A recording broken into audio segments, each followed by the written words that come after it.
संघी भाजपाई गुजराती राष्ट्रवाद और देशभक्ति पर ज्ञान पेलने में नंबर 1 है, लेकिन सेना में इनका प्रतिनिधित्व न के बराबर ही नहीं बल्कि कई छोटे राज्यों से भी कई गुना कम है।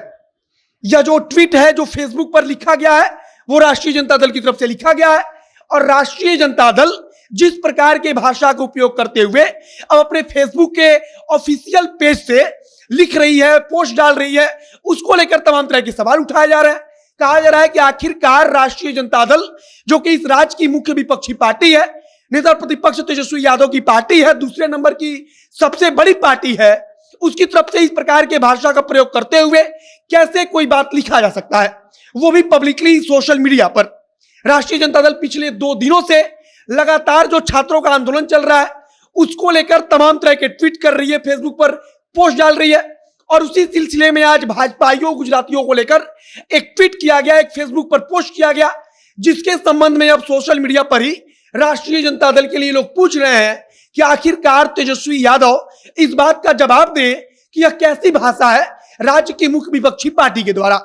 बाकी नमस्कार, मेरा नाम है मोहित कुमार सिंह और आप जनता जंक्शन देख रहे हैं।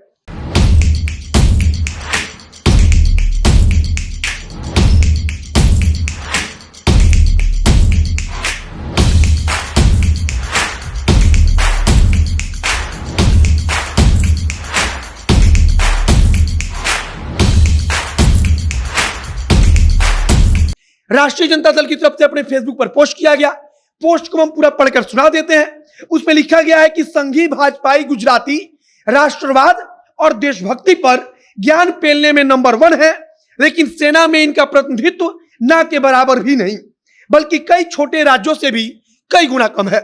इसके आगे लिखा गया है कि हमें भाजपाई गुजरातियों से देशभक्ति और सेना पर प्रवचन नहीं चाहिए। सबसे नीचे लिखा गया है, जाओ पहले आप आपन आंगन बुहारो। अब यहां पर सबसे बड़ा सवाल तो यह भी है कि क्या गुजरात भारत का राज्य नहीं है? क्या अगर कोई गुजरात का है तो वो भारत या भारत की सेना के बारे में कुछ अच्छा नहीं बोल सकता है? क्या भारत के बारे में नहीं बोल सकता है? दूसरी बात, जिस प्रकार के भाषा का उपयोग राष्ट्रीय जनता दल की तरफ से फेसबुक पोस्ट पर करने के लिए या फिर ट्विटर पर ट्वीट करने के लिए पिछले 2 दिन से लगातार किया जा रहा है, उसको लेकर भी तमाम तरह के सवाल उठाया जा रहा है। इसी के ठीक पहले एक और फेसबुक पर पोस्ट किया गया जिसमें एक मोदी जी की तस्वीर लगाई गई और उसके ऊपर लिखा गया था उस तस्वीर में ही कि 71 साल का बुढ़ा देश सेवा करेगा और 22 साल का नौजवान रिटायर्ड होगा। इसे कहते हैं विपरीत बुद्धि। यहां पर प्रधानमंत्री को 71 साल का बुढ़ा बताया जा रहा है। इसके साथ ही लिखा गया है कि पहली बार देश में सुनने को मिल रहा है कि नौकरी जाने के बाद आप सेटल हो जाओगे। ऐसा कीजिए मोदी जी, आप युवाओं की सेना में नौकरी नियमित करके युवाओं को बर्बाद ही कर दीजिए। यह बात बिल्कुल सही है। यहां पर तंज कसा गया है, यहां पर कटाक्ष किया गया है, इससे किसी को आपत्ति भी नहीं होगी। लेकिन अन्य पोस्ट में जिस प्रकार की भाषा का उपयोग राष्ट्रीय जनता दल तेजस्वी यादव की पार्टी की तरफ से किया जा रहा है वो किसी भी सूरत में ठीक नहीं कहा जा सकता है।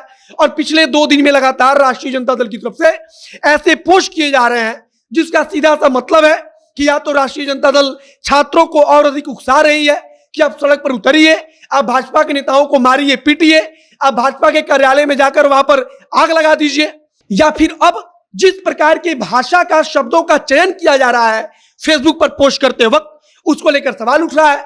बाकी आज बिहार में राष्ट्रीय जनता दल हो या विपक्ष का कोई भी दल, उसने पूरे बिहार में जो बंदी बुलाया गया है उसका समर्थन किया है। सड़क पर उतरकर तमाम नेता प्रदर्शन कर रहे हैं, छात्रों का साथ दे रहे हैं, वे दिखा रहे हैं कि हम छात्रों के आंदोलन के साथ हैं और छात्रों से एक साथ कदम से कदम मिलाकर हम चल रहे हैं। लेकिन इन सबके बीच राष्ट्रीय जनता दल जिस प्रकार के शब्दों का प्रयोग कर रही है उसको लेकर के तमाम तरह के सवाल उठ रहे हैं। बाकी राष्ट्रीय जनता दल पिछले 2 दिन से क्या कर रही है अभी हमने आपको फेसबुक पोस्ट पढ़कर सुनाया। इसके संबंध में जिस प्रकार के शब्दों का चयन किया जा रहा है इसके संबंध में आप क्या सोचते हैं, आपका क्या विचार है, उसे कमेंट बॉक्स में लिखकर बताइएगा। वीडियो शेयर करते जाइएगा और अगर फेसबुक पर देख रहे हैं तो पेज को लाइक कर लीजिए और अगर यूट्यूब पर देख रहे हैं तो चैनल को भी सब्सक्राइब कीजिए। मिलते हैं फिर बहुत जल्द अगले वीडियो में। कैमरे पीछे खड़े ओम प्रकाश और मैं मोहित कुमार सिंह। बहुत बहुत धन्यवाद।